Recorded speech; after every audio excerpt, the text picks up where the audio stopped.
Hello and welcome to this recording, and I hope it will be of benefit to you.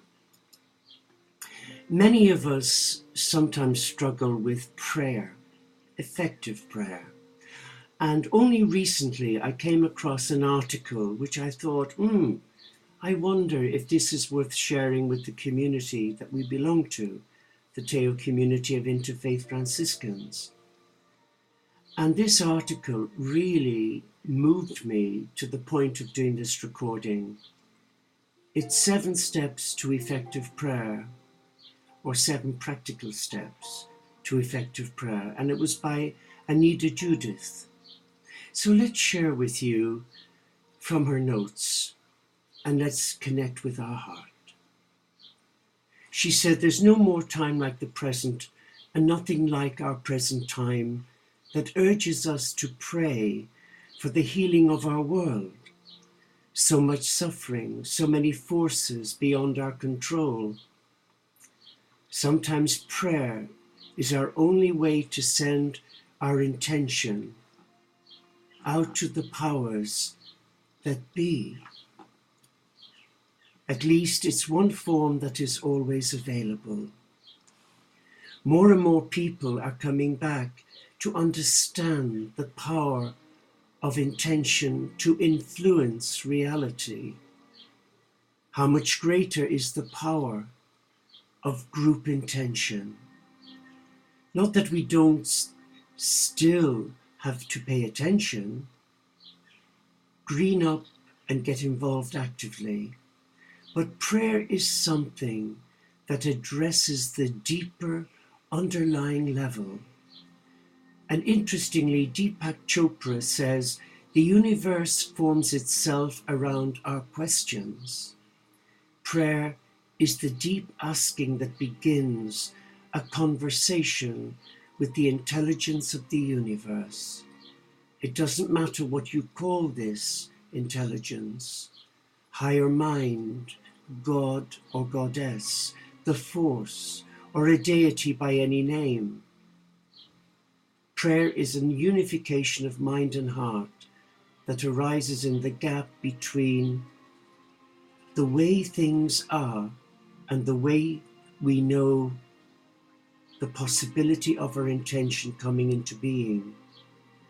Conversations bring us into truth. We could think of it as analogous to typing a few words into the Google search browser bar. Naming the object of our search calls forth a number of choices from an infinite matrix of data. The more specific we are about the naming or that naming, the more precise the result. Though there is plenty of serendipity if we are open to it. In this way, prayer asks the universe to find the answers in resonance with our quest, drawing them into the mind and reality field of the asker. But prayer is a little bit more complex than typing a few words into Google. We are dealing with divine matter after all, and the divine mind, and its infinite variations. It's not that it's so difficult to get the divine mind to listen. What is difficult is for our prayers to be clear enough to be intelligible. Most often humans, more often humans want conflicting things. We change our minds or look only along narrow bandwidths of limited possibilities. Below are 7 practical steps or stages to effective prayer that can be practiced by anyone, anywhere, within any spiritual framework.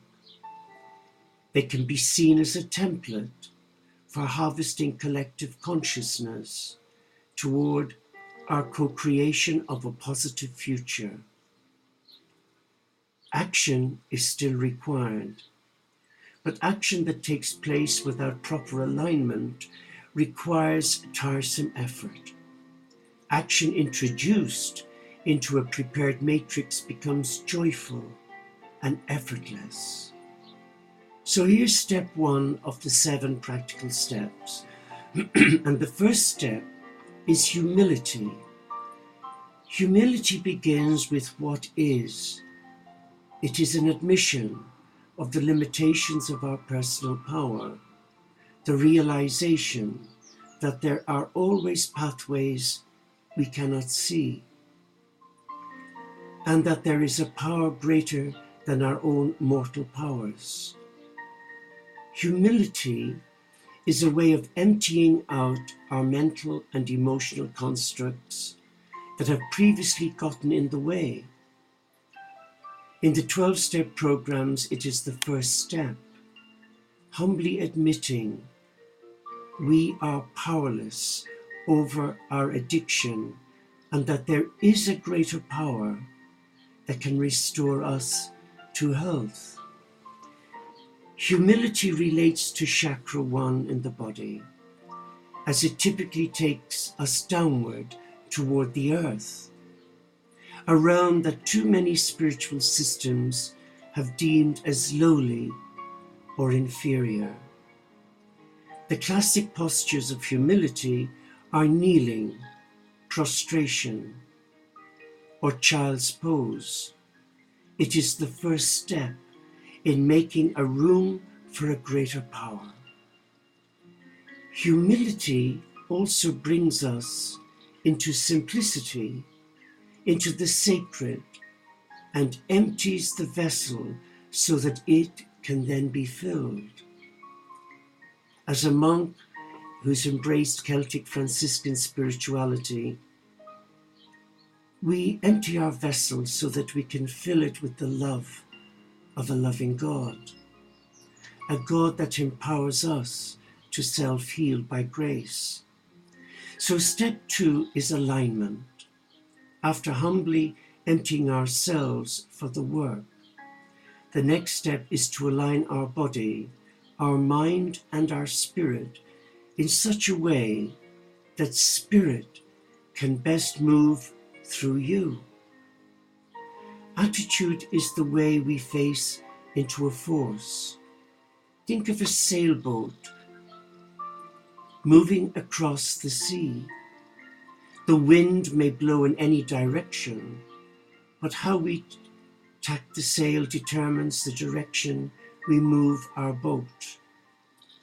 My own alignment has to do with opening the axis mundi that runs vertically through the center of each of us and lining up all of the chakras. I can do this with body position, visualization, breath, or any number of techniques. When our chakras are properly aligned,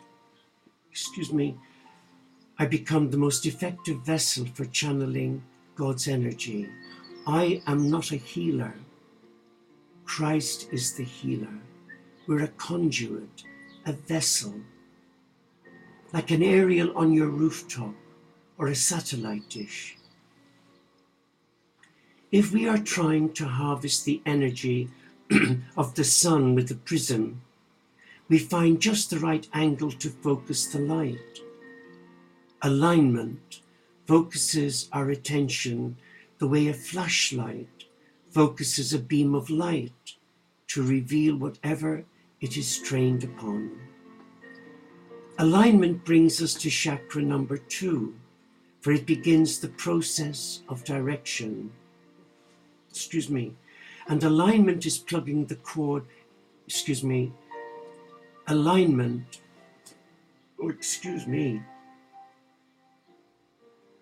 Let me just recap for a moment.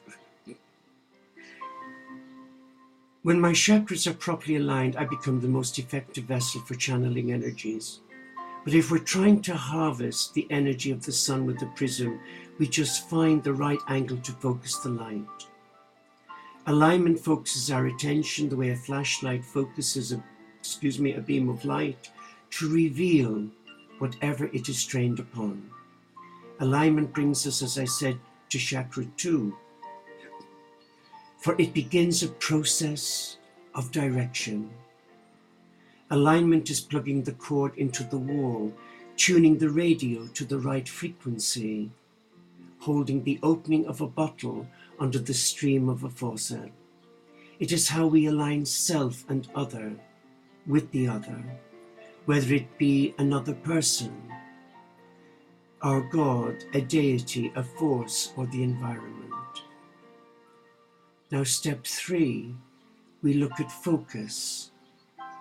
Now that we have emptied our vessel and orientated ourselves to whatever force we most believe in, we are ready to state our purpose. This can be seen as a goal of the prayer itself, or the larger context in which your prayer is nested. If you are praying for a friend's recovery from illness, what is the greatest benefit of that healing? If you are praying for peace in war-torn areas of the world like Syria, what is the greater vision to which the transformation can be directed? Purpose is the framework formed by consciousness that congeals possibilities into manifestations. And if we are filling a vessel with water, is it to water our plants, give someone a drink, or to wash our face? Alignment sets us up to receive. Purpose names the goal. This is the overall intention of the prayer itself. You could call it the asking. And step 4 is named offering. Most transactions in the universe, be it social, be it physical, or spiritual, operate on a principle of exchange. If you want something from a store, you offer them some money. If you want a favor from a friend, you might offer a favor in return. We call it an exchange of gifts or energy.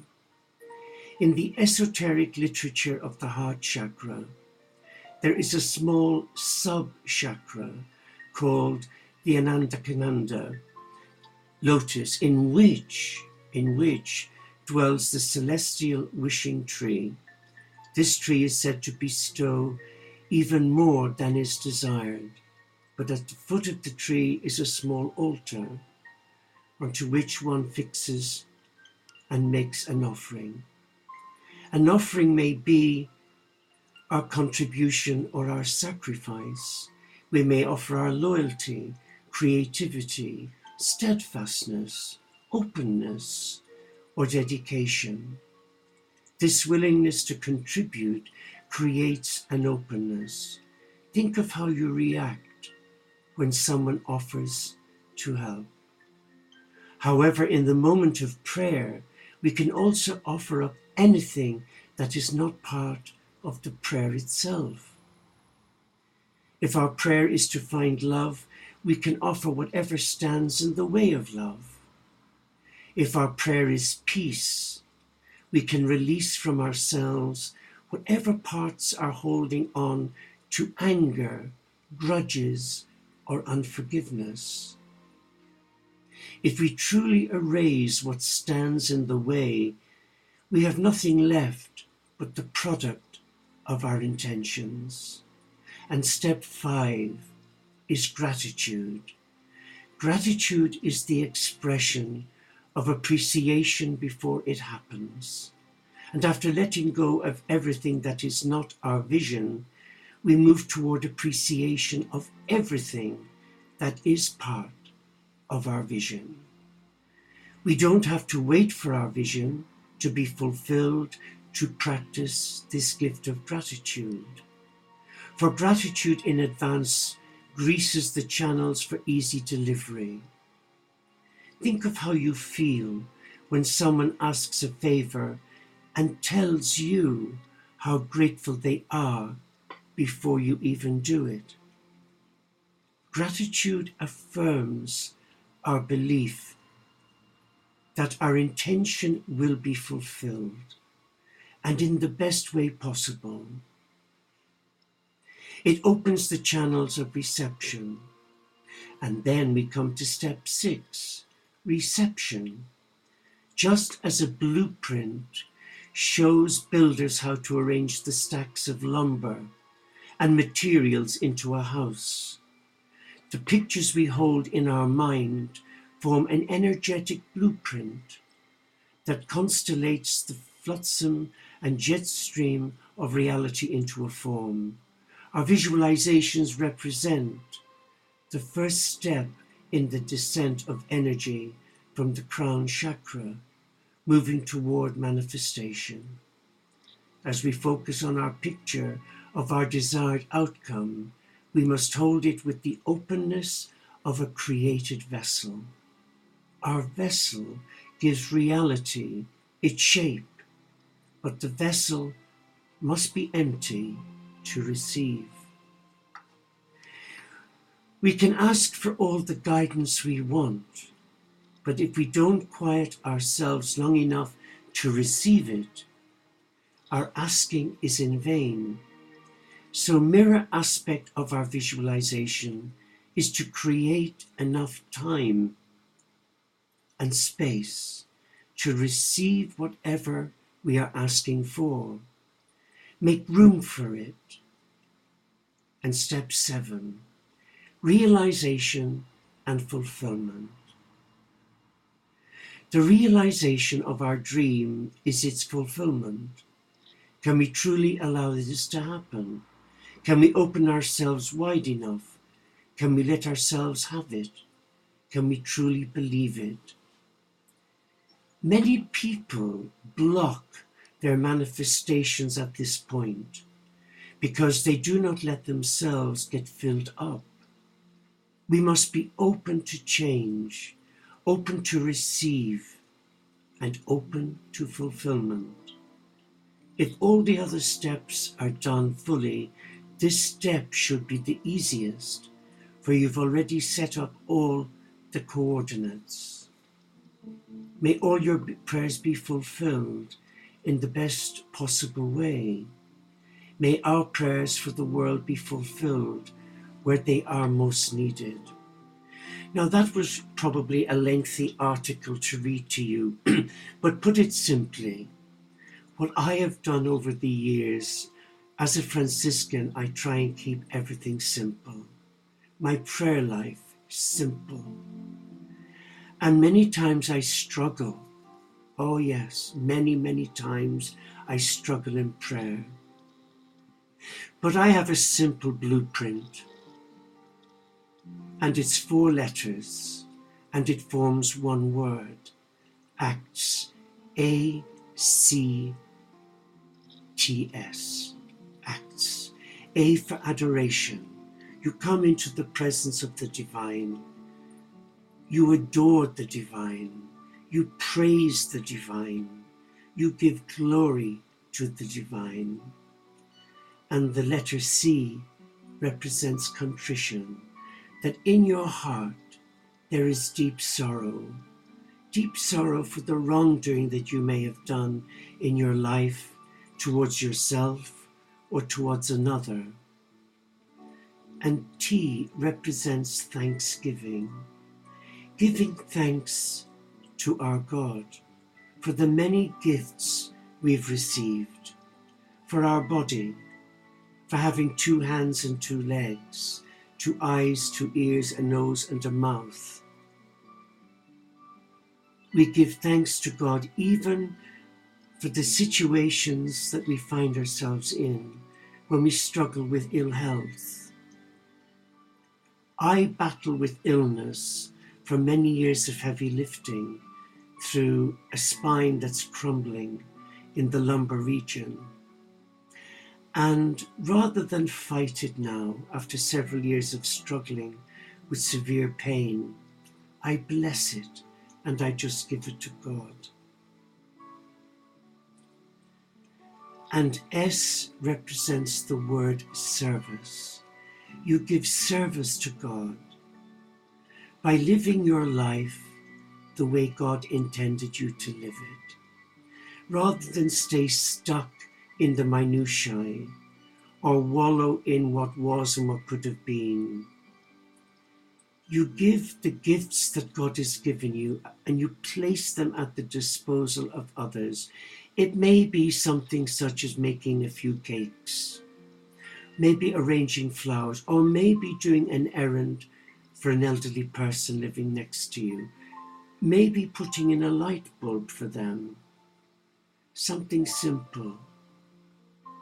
This morning, I was at the physiotherapy department having some exercises done on my back. One of them was the stretcher, where you lie on this bed and your spine is gently prized apart to alleviate symptoms of pain. And when I got dressed and I was about to leave and say thank you to the physiotherapist, I noticed this lovely man, quite rotund, and I didn't realize it, but he had 2 false legs, where he was a bilateral amputee.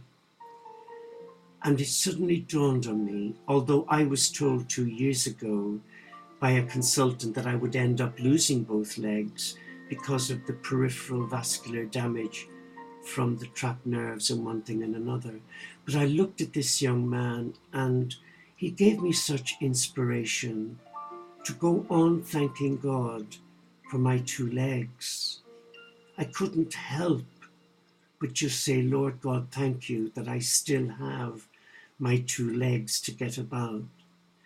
We're living in a culture where everything is give me, give me, give me. I call it the takers community. People have become so wrapped up in self. They want, they must have.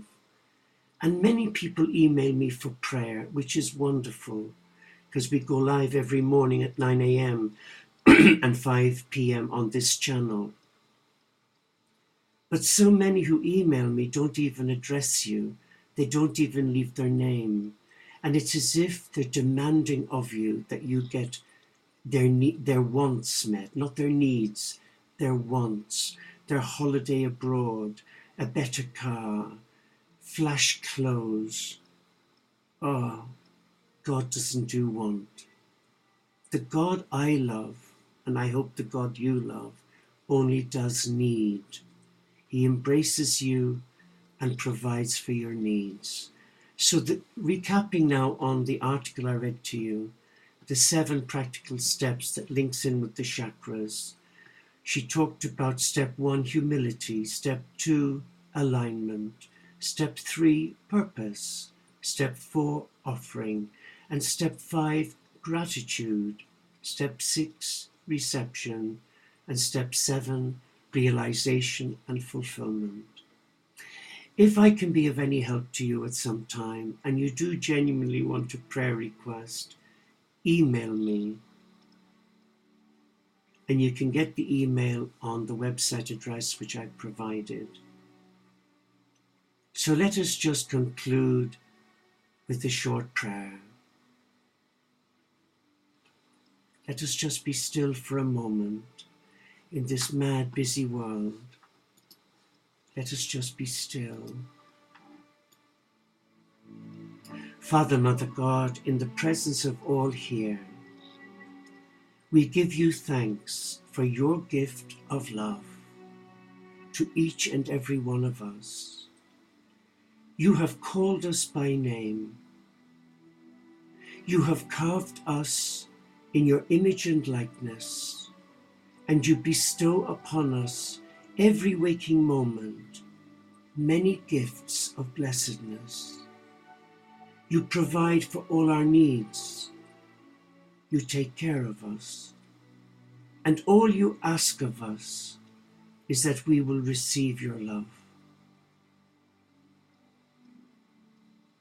Let us surrender our hearts to this amazing God of love, a God of many names and none, but a God who loves us, even though we run away from God and we may do horrid things to ourselves or others.